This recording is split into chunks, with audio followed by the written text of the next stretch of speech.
The Galaxy Fold, an ambitious new take on what smartphones can do and what smartphones can look like. Today we're going to see what the Galaxy Fold is made of, both physically and metaphorically. This is a brand new sealed retail Korean version of the Galaxy Fold version 2, since version 1 never quite made it to public market.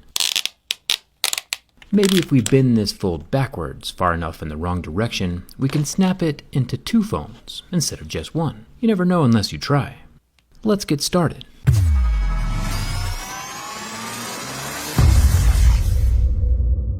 So right out of the box, this phone of the future has many warnings for us. Avoid pressing too hard on the screen, only tap it lightly. The phone is not water or dust resistant, and don't allow any foreign objects into it. Also, don't attach anything to the main screen, no screen protectors.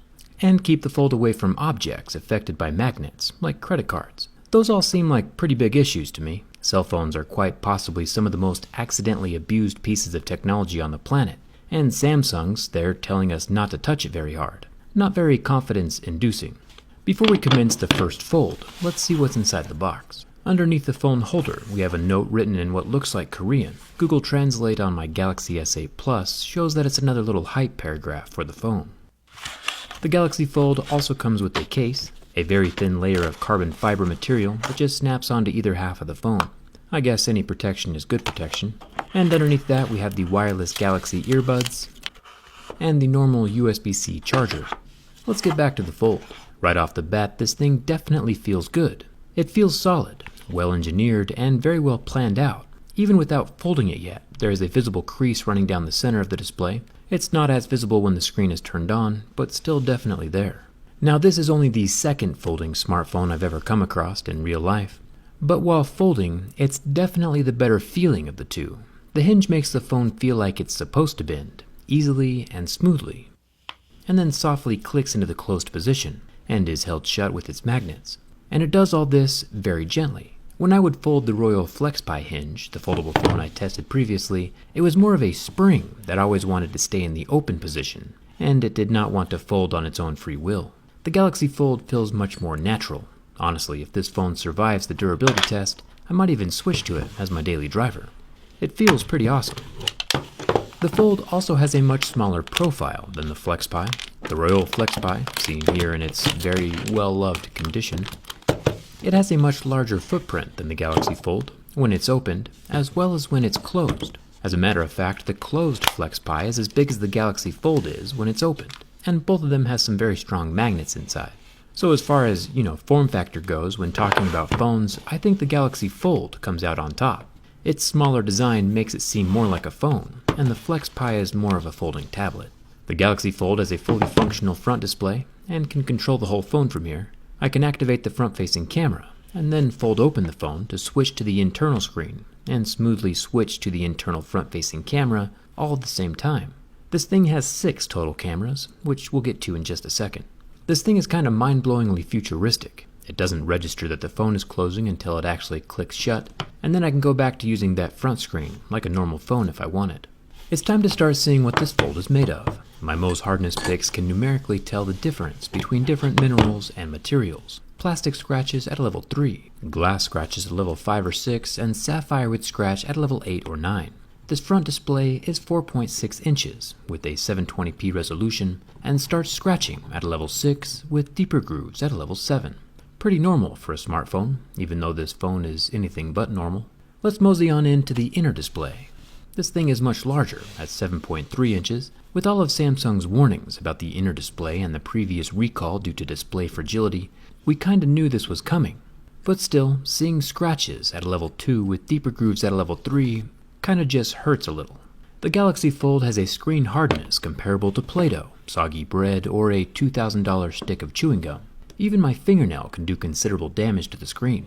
Granted, we knew the display would need to be made from soft plastic since glass doesn't bend too well, but it's still unfortunate that there's no way to safely add a screen protector. You might be asking yourself, but what happens if dirt or sand from my pocket gets caught between the two halves of the phone when it gets closed? Won't that damage the screen? And most definitely, if the grain of sand or piece of dirt is big enough, it will definitely leave an indentation on either side of the screen.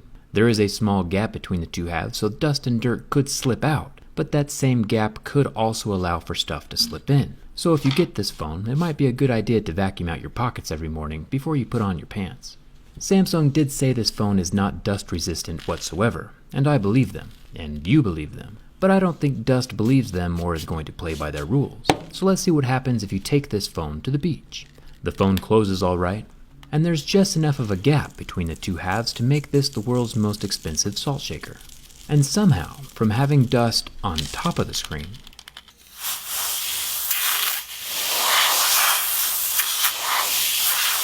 there's now sand permanently grinding inside of the phone hinge, which is unfortunate. The screen has a few new minor nicks, scratches, and divots, but it's still amazing how quickly the dust got inside the phone. I understand this was a lot of little rocks, but still, the phone's only been alive for about 5 minutes. I thought the newly added hinge lips were supposed to help keep dust out, and they don't seem to be working too well. Samsung says they mimic the precision of watch mechanics, with a lot of little gears inside for smooth articulation. Those internal gears definitely need more dust and dirt protection than what they have right now. We'll get a closer look at how the hinge works from the inside during the teardown. The frame of the Galaxy Fold is made from metal, along with both the power button and volume rocker, both metal. At the top of the phone we find a microphone hole and a loudspeaker grill. And right about here is where we see the unfortunate gravity of soft displays. Did you catch that? Let's rewind a little and watch that again.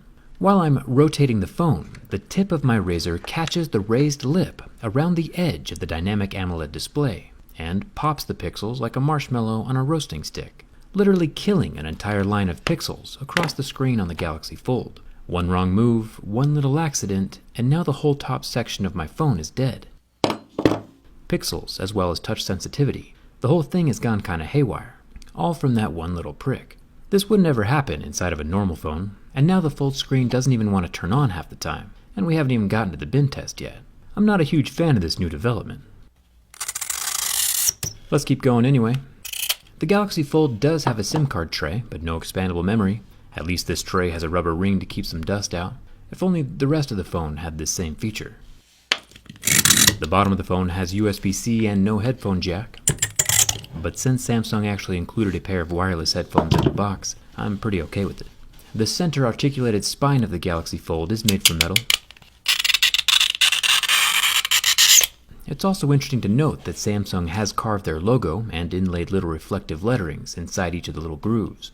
This usually looks super cool for about the first year or so, and then the letters fall out. We've seen it happen on some of the old school Nexus phones. The back panel is made from glass, which is good. It makes sense for a phone at a $2,000 price point to be made from glass. The raised front lip around the edges of the inner screen is made from plastic.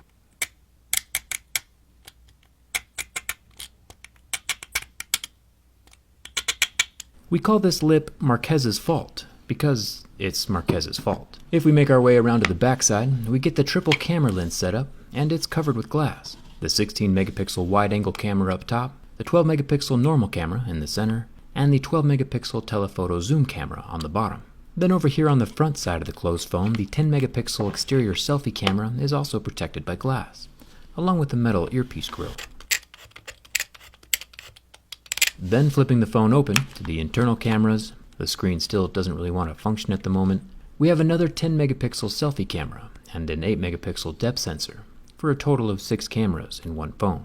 Even though Samsung has a very strict rule against sticking screen protectors to the screen, sticking things to the back is actually just fine. Shout out to Dbrand's latest limited edition robot skin. It's got a pretty awesome eye-catching design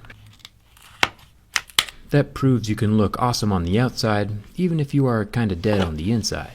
I'll leave a link in the description so you can see what your phone looks like with the robot installed, and thanks to Dbrand for sponsoring this video.